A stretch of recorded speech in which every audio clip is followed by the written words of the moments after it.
Welcome. It is Mitch. I am on YouTube. If you haven't already, please subscribe to the channel as we try to build this thing from the ground up. Packers, Rams, Sunday at SoFi Stadium, 3:25 kickoff. Kick into the curb, those noon starts. Those have been kind of weird, right? Because typically, I can't even say past years, but past decades, the Packers are usually a contender, and they likely are again this year. But we knew they were a formidable contender in the past decades with Brett Favre and Aaron Rodgers at the helm, and that has really lined the Packers up with a lot of early season primetime games in past years. They had the week one trip to Brazil, but it was weird because it was a Friday night. After that, it's been 3 straight noon kickoffs for Green Bay, which I kind of like. You rip the Band-Aid off and you either celebrate the rest of the afternoon or you're sad, depressed, and anxiety-ridden about Green Bay losing like last week at home to Minnesota. But we're back to a bit of a later kick, although it's not a primetime slot, 3:25 on Sunday against the Rams. I want to say the game's on CBS, which usually in past years that would be a Fox game, but I think it's on CBS this time around. You know where we're going with it. It's final thoughts between this Rams-Packers matchup in Week 5. And the first thing that jumped out to me is I feel like in past years, I don't know how far we want to date back, 4, 5, 6 years, whatever, could be even longer than that.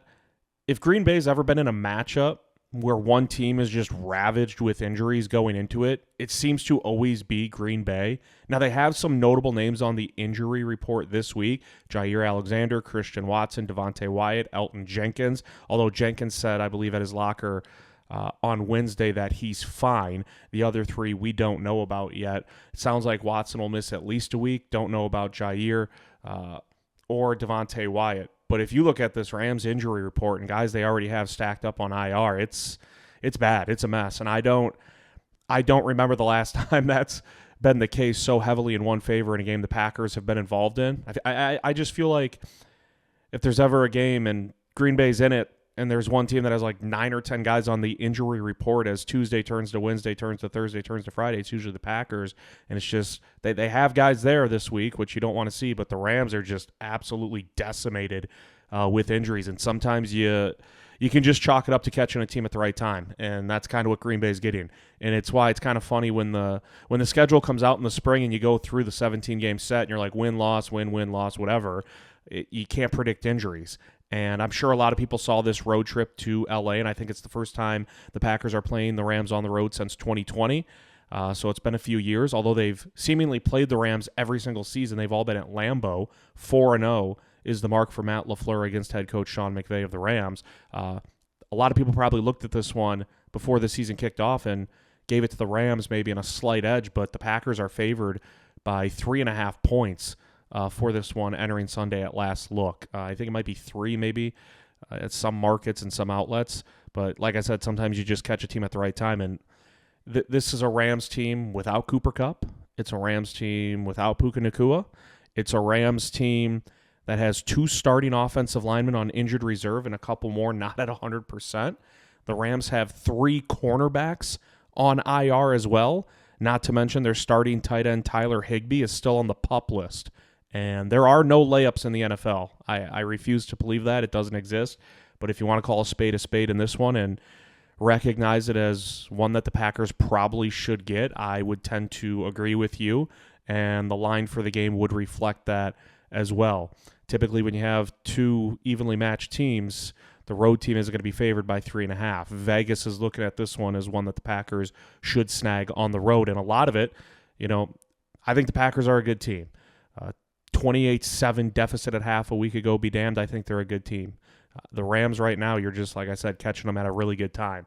Now, Matt Stafford is still slinging it around, but when your top 2 weapons are out and your offensive line is in shambles, it's going to be hard for any quarterback to find avenues of success. Think about that. It's not, and when you're missing your top 2 receivers, it varies per team. Like, not every team has a Cooper Kupp and Puka Nacua atop their depth chart. The Rams have 2 really, really good wide receivers as a 1-2 punch, and they're both going to be out Sunday. Like you look around the landscape of the league, there aren't too many teams that have that as a 1-2 at wide receivers. So it is a big, big miss for the Rams to not have either of those guys. And I mentioned the offensive line, 2 starters on IR, other guys banged up. It's not going to be easy pickings for Matt Stafford, and it hasn't been the last couple of weeks without those pieces of the puzzle in place for Los Angeles. The Rams' offensive line ranks 30th in pass blocking efficiency, and Stafford, I mean, to be quite blunt about it, he's just not as mobile as he once was. He's 36 years old. He's had a career that injuries, big ones, have popped up at certain times, and in the NFL, we know father time waits for no one. 36 years old, you're not going to be as mobile at the quarterback position as you once were, and when you're playing behind a very, very shaky offensive line at the moment, Stafford has other things to worry about before he's stepping back on a 3 or a 5-step drop and thinking about dissecting a defense and where he's going to go with the ball. Offensive line, again, the Rams, 30th out of 32 teams in pass blocking efficiency. That's just not good. They're coming off a loss to the Bears. It's weird. I went back and watched that game. I say the word weird because the Rams led 6-0 in the second quarter, but as that game started to unravel, it was clear and evident they just didn't have enough firepower. Now, stating the obvious, you can say they didn't have, obviously, the top 2 receivers. The weird part for me is I quite frankly didn't think I'd be saying this early on in the season that another team didn't have enough firepower against the Bears. You know, the Bears have offensive weapons galore, according to some being Chicago Bear fans. Hasn't really come to fruition much in the first 3-4 weeks of the season, but the Rams just didn't have enough to keep up with the Chicago offense that had really, really been sputtering after some sideways performances, offensively at least, against Houston and dating back to earlier weeks in the season as well. I mean, they won week 1 against Tennessee and put up 24 points and had a block punt for a touchdown and a pick six. That was 14 of the 24 for Chicago. It was an offense that was not looking good. Entering that game last week, they emerged against the Rams, to me, with more of an identity and the ability to run the ball. So I think that's one thing to watch. Like, if there's one person salivating at this matchup on Sunday for Green Bay, to me it's Josh Jacobs, the running back for the Packers. And there's a big reason why for that. The Rams rank dead last in the NFL in rushing yards allowed per game at 165.5 per outing.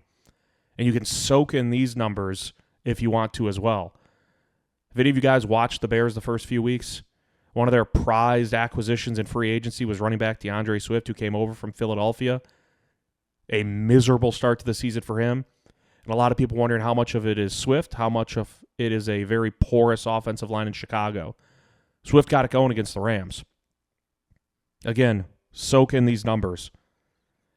DeAndre Swift had 37 carries for 68 yards in Chicago's first 3 games combined. 37 totes, 68 yards. That's terrible. He had 16 for 93 and a touchdown against the Rams last week and looked more than rejuvenated. He also had 7 receptions for 72 yards. And to put that in a ball of perspective for you, Swift's first 3 games prior to last week, he had 6 receptions, 46 yards, 7 for 72 against the Rams. Point being, it's a vulnerable Rams defense right now. It's a Rams defense lacking confidence. It's a Rams defense that the Bears at times didn't have problems moving the ball up and down against, primarily in that second half after, shockingly, the Bears appeared to make some halftime adjustments because it was 6-0 in the second quarter, LA with the lead, and then the Bears cracked down in the second half before emerging with I think it was a 24-18 final, and DeAndre Swift had his first really solid performance as a Chicago Bear. And so it's a group lacking confidence, really lacking an identity on defense. Green Bay knows this. LA's not stupid. They know it. And now you got a game on Sunday where if you're the Rams, part of you might be thinking like, hey, we're back at home, SoFi Stadium, let's go. That crowd might be 50-50 at best for the Rams. We know Packer fans are going to fill up that stadium. We know just about every opposing team that comes into that building fills up that stadium. It's not a Rams problem. It's not a Chargers problem who also plays there. It's a location problem. When you go from San Diego to L.A., and you up and root another franchise from St. Louis to L.A., and it is Los Angeles, it's a huge market. There's 1,000 other things for people to be doing. It's going to be hard to really get the diehard fans there. But for Packer fans, it's like, hey, let's go spend a weekend in L.A. You know, circle that one on the calendar. We'll go to the Rams-Packer game. Not to mention there's plenty of Packer fans that live in that area as well. Same can be said for every other fan base. And so I think for the Rams, at best, it might be 50-50 for them at their home stadium. And that's never fun. That's never fun. Do you know how much it has to suck to play at home and the crowd's littered with opposing fans cheering against you? I mean, great move. To move not only one, but two franchises to Los Angeles in recent years. Greed wins, money talks. We kind of know the deal with that one. It is Mitch. I'm on YouTube. Please subscribe to the channel if you haven't already. Packers, Rams, final thoughts. Week 5, Packers hitting the road to take on Matt Stafford, Sean McVay, and L.A. Flip side, too, I want to go back to this with Stafford in the offense. Mentioned the numbers with the offensive line. It's been pretty abysmal. If this isn't the week that Rashan Gary and Kenny Clark get going, and I'm really, really specifically pointing those two out, they are the breadwinners of the group up front. And they have been the two that have woefully underperformed of the group. Kingsley Enagbari, I think, has been pretty good. Lucas Van Ness has flashed. Preston Smith's been pretty good. Devontae Wyatt was a monster before getting hurt last week. And the two making the most money are Rashan Gary and Kenny Clark. Now, is it a bit unfair to point that out and bring up the financial situation? I don't know. If you think so, that's fine. I don't. They are getting paid the big bucks for a reason. It's to produce and be far more consistent than what they've been. You can't even really use the word consistent with Rashan Gary and Kenny Clark. Hasn't been there. They put on the invisibility cloak through 4 weeks so far. Has not been good. Gary has like 1 sack in his last 11 games. And sacks aren't the be-all, end-all, but if you look at quarterback pressures, hasn't been much better. Kenny Clark had a pretty damn good year last year. That's why his slow start is very surprising, coming off a summer where he got a contract extension as well. Those are the two I'm pinpointing, though, because 2 weeks ago against Tennessee, you were going up against one of the worst offensive lines in the National Football League. Green Bay feasted up front. They had 8 sacks. They made Will Levis's life a living hell. Rashan Gary was nowhere to be seen. He had a sack nullified by penalty, and it wasn't a penalty on him, so that kind of sucks. But Kenny Clark didn't do much either. Those two have to step up. They need to be the ringleaders of the group. They're the veterans, along with Preston Smith. But to me, Preston Smith's been able to carry his own water so far this year. That's the big difference. Rashan Gary, Kenny Clark just haven't. They know it. Not trying to have a bash fest on those two. I think they'll wake up. But if they don't this week, in another very advantageous matchup for those two, I will be crawling ever closer to the panic button. Need those two to wake up at some point in time. But when you have a really, really good matchup, why not this week against the Rams? Against a quarterback who's not that much, he certainly isn't as mobile as quarterbacks you face this year. He's 36 years old playing behind an offensive line that's just kind of trying to tape things together when it needs to be super glued together. But they don't have that luxury right now. The Rams don't have that on their offensive line. They don't have that as an option. 2 of their starters on injured reserve. And 2 weeks ago against Tennessee, we saw Kingsley Enagbari fill it up. Preston Smith jumped in as well. LVN had a sack, had a fumble recovery. The concern lies with the 2 heavy hitters. Rashan Gary on the outside, Kenny Clark on the interior of that defensive line. Need to be better. Need to cause havoc. That's why they're getting paid the most among that group up front. And they know it. This is the one to circle, though. Because if they don't step up, and I'm not saying Rashan has to go out there and have 3 sacks and Kenny needs to have 2 sacks. I'll take quarterback pressures at this point. I'll take quarterback hits at this point. We haven't even seen that from those two. We've seen it from everybody else in that group. Just not those two, at least not too much. One other interesting thing, I mentioned the schedule. Like sometimes you just catch a team at the right time. By the way, Mitch, I'm on YouTube. Please subscribe. Trying to build the channel up.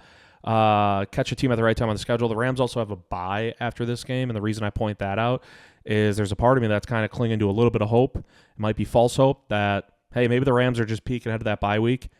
And like I said, I'm going to be crawling towards the panic button if Rashan Gary and Kenny Clark don't step up this weekend. I'm hoping the Rams are crawling towards the bye week, that they have maybe one eye looking ahead towards that and saying, hey, we can, reshuffle the deck then, maybe get some guys back. Because Cooper Kupp isn't on IR. Puka Nacua is. And they have 2 starting offensive linemen on IR.